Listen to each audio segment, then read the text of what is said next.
as President of the Republic of Namibia and Commander-in-Chief of the Namibian Defense Force, I hereby charge you with the constitutional responsibility to make provisions for a balanced structuring of the Defense Force. The Chief of Defense, Air Marshal Martin Phineas, was appointed into the position 7 months ago.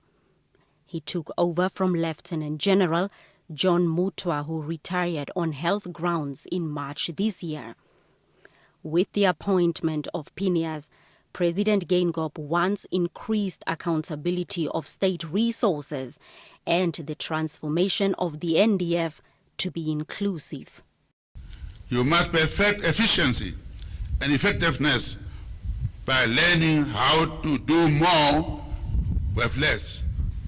I believe that you all share that understanding, and moving forward, I want to see all of you pulling in one direction, exuding utmost patriotism, displaying peerless discipline, and working tirelessly to defend our heart-earned unity, liberty, and justice.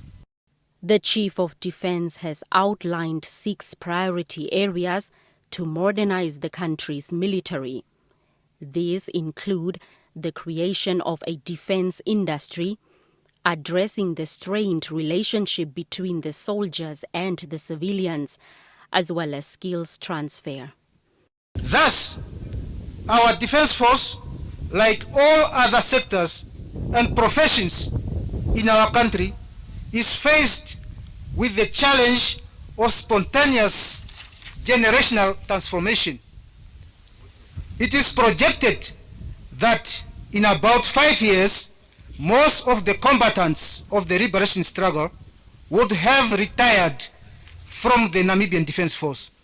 Therefore, there is a need to inject new blood in the Namibian Defense Force. The defense chief also cautioned the soldiers against indulging in politics and tribalism. I therefore call upon commanders at all levels to ensure that our soldiers refrain from politics and tribal tendencies.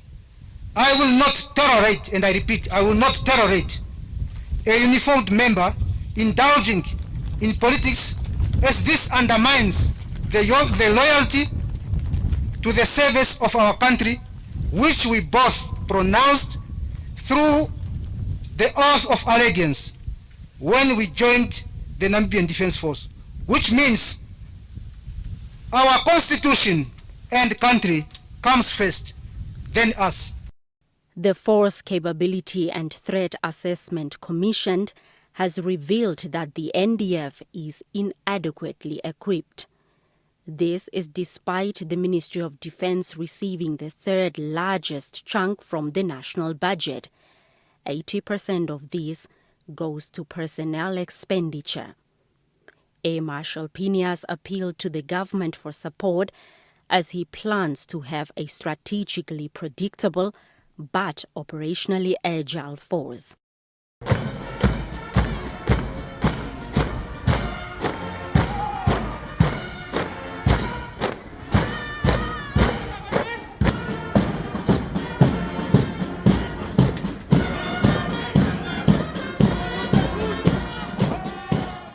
Blanche Koreses, NBC News, at the Independence Stadium.